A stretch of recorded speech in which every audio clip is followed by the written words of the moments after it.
U.S. Senator Barack Obama scored a decisive victory over Senator Hillary Clinton in the North Carolina Democratic primary, with a win of 56% to 42%. The primary in Indiana saw Senator Clinton squeak out a victory of 51 to 49.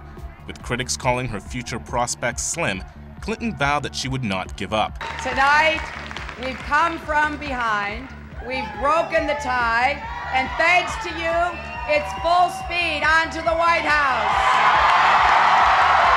The Real News Network senior editor Paul Jay spoke to political analyst Eric Margolis.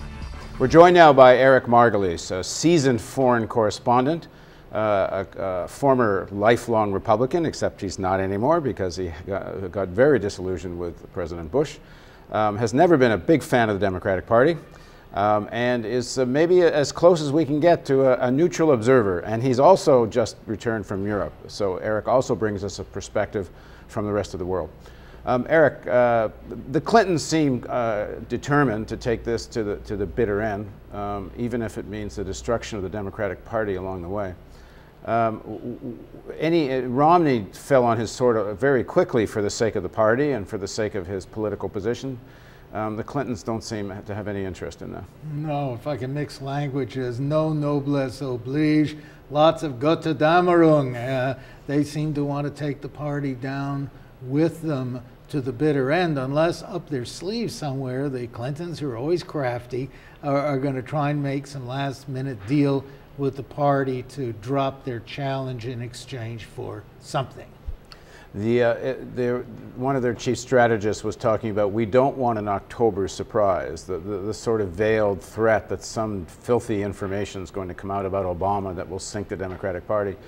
But certainly with the Clintons' experience and resources, if it was there to be found, they certainly would have found it by now, one would think. Oh, I think so. And you know, in a way, Obama having to go through the Clinton meat grinder is beneficial for him in a way, because it's putting him into fight training for when he goes up against the Republican attack machine, which is going to be even stronger and more vicious and more underhanded than the Clinton attack machine. The personal ambition of the Clintons must be a powerful factor here, but I wonder if there's another factor. There was several months ago, a critical vote took place on something called the Kyle Lieberman Amendment, where the amendment in Congress, in the Senate, was to declare the Iranian Revolutionary Guard as terrorists. Most of the leading Democrats opposed it. Senator Clinton supported it. Kyle and Lieberman are the co-chairs of something called the Committee on the Present Danger, which is the new formation of the hard-right neocons. Hillary Clinton sent a signal that I can work with you guys. Obama sent quite the opposite signal. He said we can talk to the Iranians. The Committee on the Present Danger is for regime change in Iran. Is there something going on here that the Clintons represent more or less foreign policy status quo? And Obama's at the very least an unknown factor, and perhaps an uncontrollable factor in terms of the foreign policy establishment in both parties that's been running U.S. foreign policy. And is that part of why perhaps the Clintons aren't giving up here?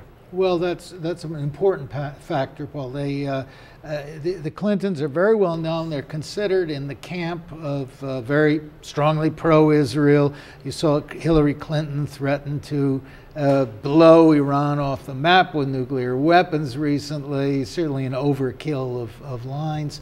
But she and Bill Clinton are considered reliably allies of the neocon right. Obama's tried to make the right words to please them, but deep down there's great concern amongst Israel's right-wing parties and its supporters in the United States that Obama is not to be relied upon, or at least he's not as determined as the Clintons are, and that he's kind of iffy and fishy. When the chips are down, he may not bring out the nuclear weapons. So there's a lot of pressure to support Hillary Clinton. You just returned from Europe and you've been traveling the world the last weeks. What's the view outside of what this race is coming down to? Well, there's a kind of a not very restrained euphoria right around the world over Barack Obama. You know, the French media is calling him, and I thought this is very interesting, the Black Jack Kennedy. And of course, Jack Kennedy gave us the Vietnam War, so I'm not exactly sure why there should be such euphoria. Well, being French, they're talking more of style than substance. But in fact, he has the charisma and the promise and the hope. Yeah, I was around when Kennedy was president. He wasn't a very good president at all, but for excitement, certainly Obama has ignited the interest in Europe. But he's also seen as the human and friendly face of the United States that so many non-Americans have longed for, haven't seen for a long time. He's the non-Bush, he's the non-Cheney, and he's a man who speaks in sensible statements about multilateralism, who wants to end these wars, who says there's no reason for it, and is not regarded as a warmonger abroad, which the current administration certainly are. He seems, at least in words, rational, which is sort of a change. I hear the words rational and civilized, and even from Americans in Europe, somebody we can be proud of again. At least as an American said to me, he was a major network correspondent, at least I can be proud to call myself an American again. Well, in part 2 of our interview, we will discuss just what does Barack Obama plan for this world of ours.